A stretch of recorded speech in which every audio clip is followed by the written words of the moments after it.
राधे राधे प्यारे भक्तों, शाम सदाशिव चैनल में आप सभी का स्वागत है।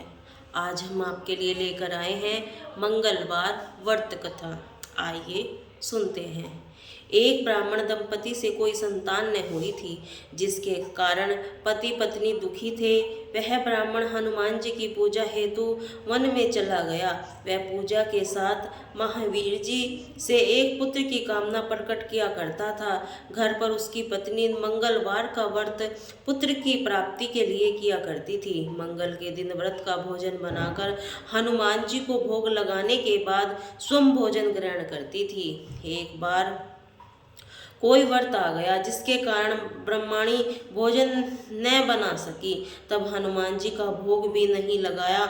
उसने मन में ऐसा प्रण करके सो गई कि अगले सोमवार को हनुमान जी का भोग लगाकर अन्न ग्रहण करूंगी। वह भूखी प्यासी 6 दिन पड़ी रही।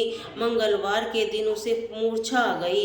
तब हनुमान जी ने उसकी लगन और निष्ठा को देखकर प्रसन्न हो गए। उन्होंने उसे दर्शन दिए और कहा, मैं तुमसे अति प्रसन्न हूँ। तुमको एक सुंदर बालक देता हूँ, जो तुम्हारी बहुत सेवा किया करेगा। हनुमान जी मंगल को बाल रूप में उसके दर्शन देकर अंतर्ध्यान हो गए। सुंदर बालक पाकर ब्रह्माणी अति प्रसन्न हुई। ब्रह्माणी के बालक का नाम मंगल रखा। कुछ समय बाद ब्रह्माण मन में लौटकर आया। प्रसन्नचित सुंदर बालक को घर में क्रीड़ा करते देखकर वह ब्राह्मण पत्नी से बोला, ये बालक कौन है? पत्नी ने कहा, मंगलवार से व्रत से प्रसन्न होकर हनुमान जी ने दर्शन देकर मुझे ये बालक दिया है। पत्नी की बात छल से भरी जान उसने सोचा, यह कुलटा व्यभिचारिणी अपनी कुलुषता छिपाने के लिए बातें बना रही है। एक दिन उसका पति कुएं पर पानी भरने चला तो पत्नी ही ने कहा, मंगल को भी साथ ले जाओ। वह मंगल को साथ ले गया और उसने कुएं में डालकर पानी भरकर वापस आ गया। पत्नी ने पूछा, मंगल कहाँ है? तभी मंगल मुस्कुराता हुआ घर आ गया। उसको देखकर ब्राह्मण आश्चर्यचकित हुआ। रात्रि को ब्राह्मण में हनुमान जी स्वप्न में आया, कहा, यह बालक मैंने तुम्हारी पत्नी को दिया था। तुम अपनी पत्नी को उल्टा क्यों कहते हो? ब्राह्मण यह जानकर हर्षित हुआ। उसके बाद ब्राह्मण अपनी पत्नी मंगल और व्रत रख कर अपना जीवन आनंद पूर्वक व्यतीत करने लगा।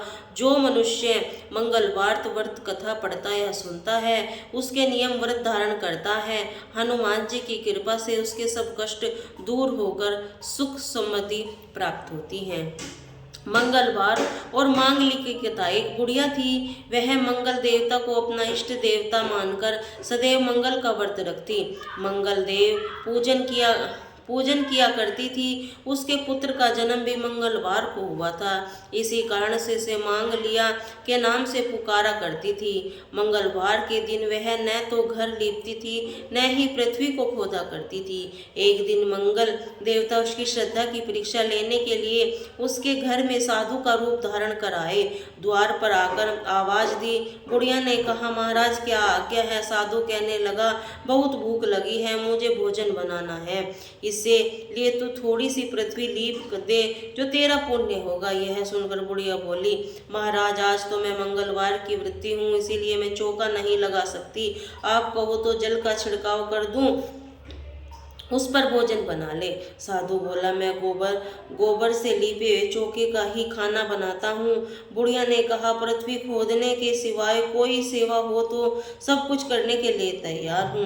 वह साधु ने कहा, सोच समझकर उत्तर दो, जो कुछ भी मैं कहूँगा तुमको करना होगा। बुढ़िया बोली, महाराज पृथ्वी लीपने के अलावा जो कुछ आज्ञा कहोगे उसका पालन अवश्य करूँगी।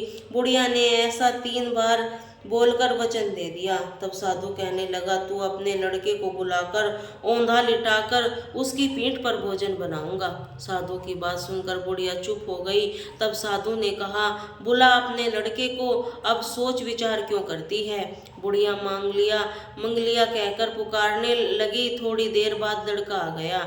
बुढ़िया उससे बोली, जा बेटे, तुझको बाबा जी बुलाते हैं। लड़के ने बाबा जी के पास जाकर पूछा, क्या आज्ञा है महाराज? साधु ने कहा, जाओ अपनी माता जी को बुला लाओ। बुढ़िया आ गई। साधु ने कहा, तू ही इसको लिटा दे। बुढ़िया ने मंगल देवता का स्मरण करके लड़के को औंधा लिटा दिया और उसकी पीठ पर अंगीठी रख दी और कहने लगी, महाराज, अब जो कुछ करना है कीजिए, मैं जाकर अपना काम करती हूँ। साधु ने लड़के की पीठ पर रखी अंगीठी से आग लगाई और उस पर भोजन बनाया। जब भोजन बन चुका तो साधु ने बुढ़िया को कहा, अब तू अपने लड़के को बुलाओ। जब वह आकर भोग के लिए बुढ़िया कहने लगी, यह कैसा आश्चर्य की बात है, उसकी पीठ पर आपने आग जलाई और उसी को प्रसाद के लिए बुलाते हैं, क्या वह संभव है? आप उसको जीवित समझते हैं? आप कृपा करके उसका स्मरण भी मुझको न कराइए और भोग लगाकर जहाँ जाना हो जाइए। साधु के अनंत आग्रह से बुढ़िया ज्यों ही मंगलिया कहकर आवाज लगाई, त्यों ही एक ओर से वह दौड़ता हुआ वहां आ गया। साधु ने लड़के को प्रसाद दिया और कहा, माई, तेरा व्रत सफल हो।